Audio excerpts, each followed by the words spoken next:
It's been a great week for the SABC's news team. Executive producer Megan Lupke and anchor Bongiwe Zwane, who are recipients in the Hall of Fame category and the under 40 most influential people of African descent for MIPAD this year.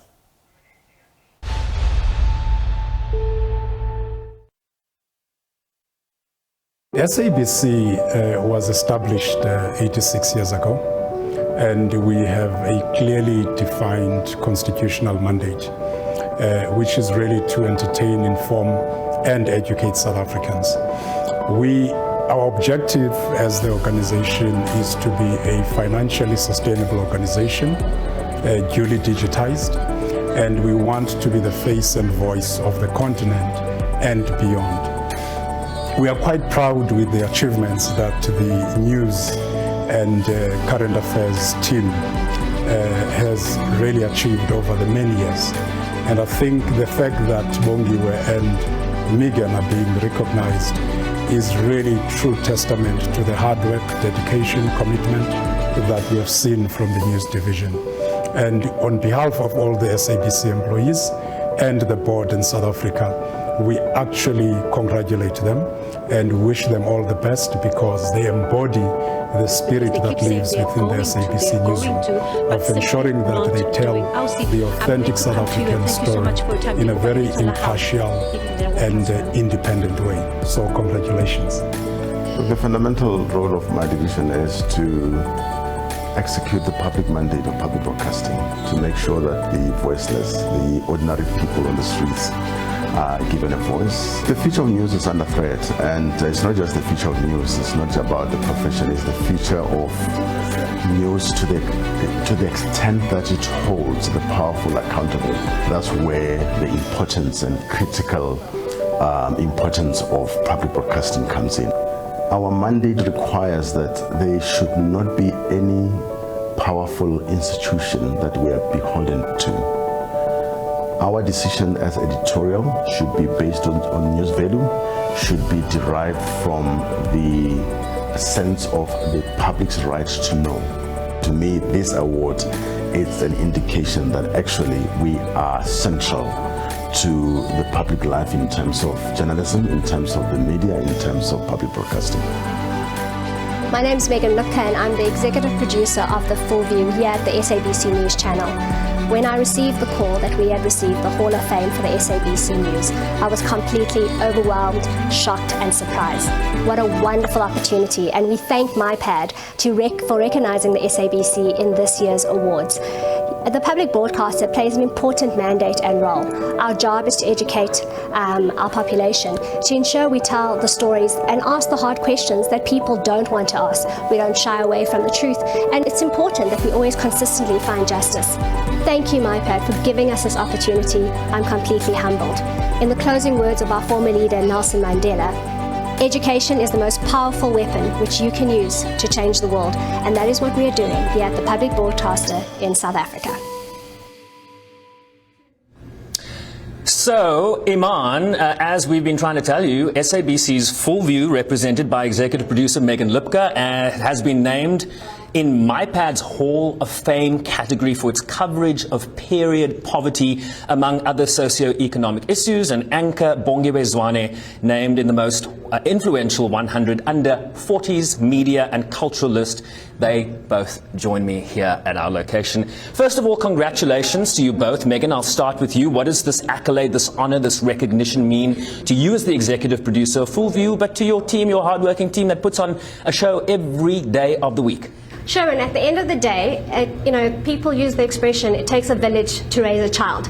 But at the SABC broadcaster, and especially with my team, it took the entire team. So while there's just two of us in New York tonight taking this award, I would have not done it without our wonderful producer, with the entire team of Full View who's watching us right now. And I'm going to say hi to the team because I'm normally on the other side. Right. So to receive this accolade for the SABC in the Hall of Fame and to sit amongst other leaders in this country, like we heard, the mayor of New York and with Kenya. And, last night I met the deputy president president of Costa Rica, to exchange those type of relationships, and for the South African broadcaster to be here is immense gratitude, and we feel so humbled. Yeah, you're talking about SP Campbell. She's also being recognized for a Lifetime Achievement Award. Bongiwe, obviously a personal accolade for you, top 100 under 40s in media and culture.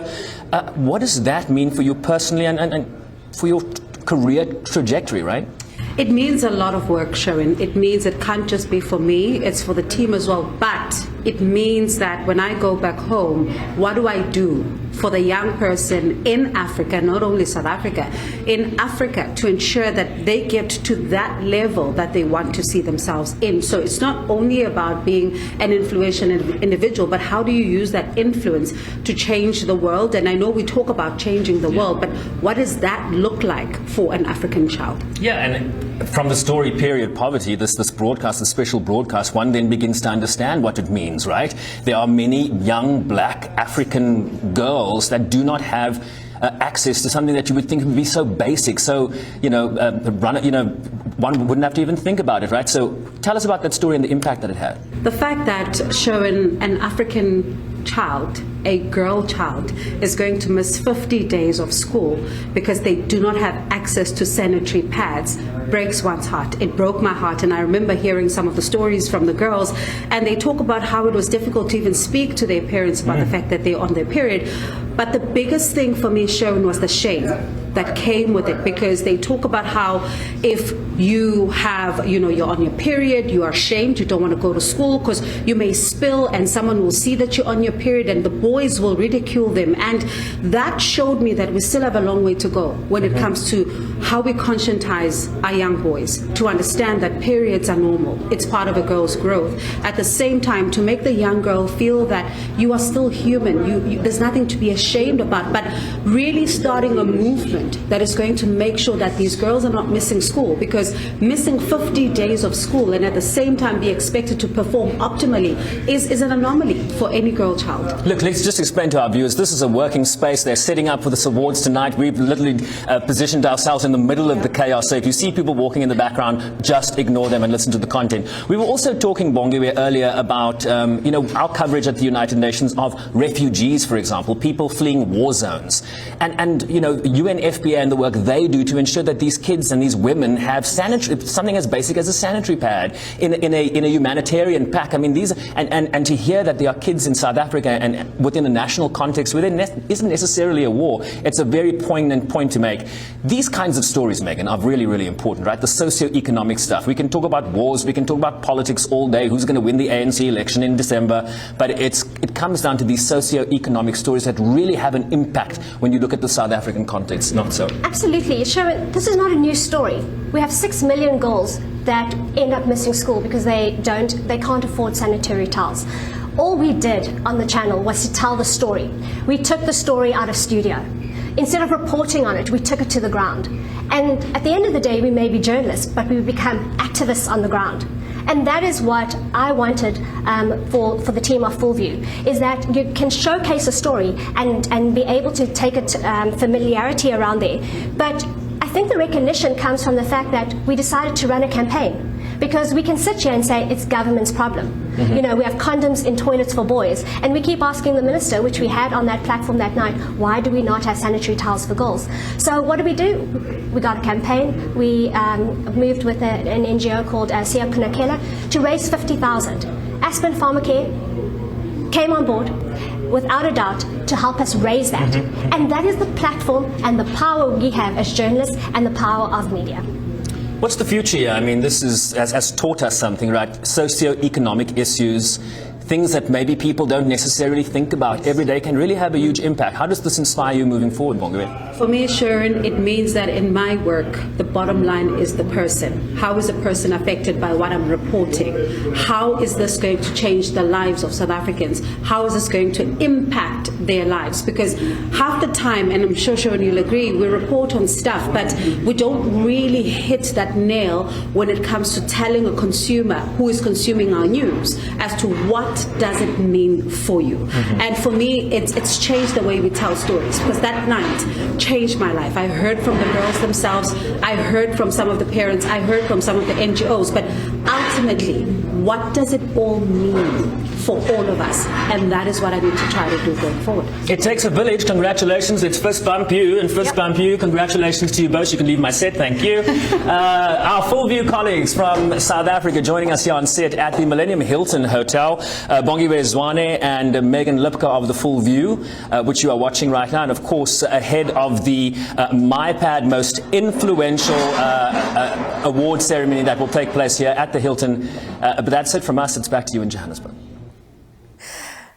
Excellently delivered show, and always good to see you feeling completely at home. Well, the broadcast that you witnessed there is made possible by Stavros Nicolaou, Group Senior Executive for Strategic Trade at Aspen Pharmacare Group, who got behind the initiative of the Period Poverty campaign that we did earlier this year. And that campaign was to raise 50,000 boxes of pads for young schoolgirls.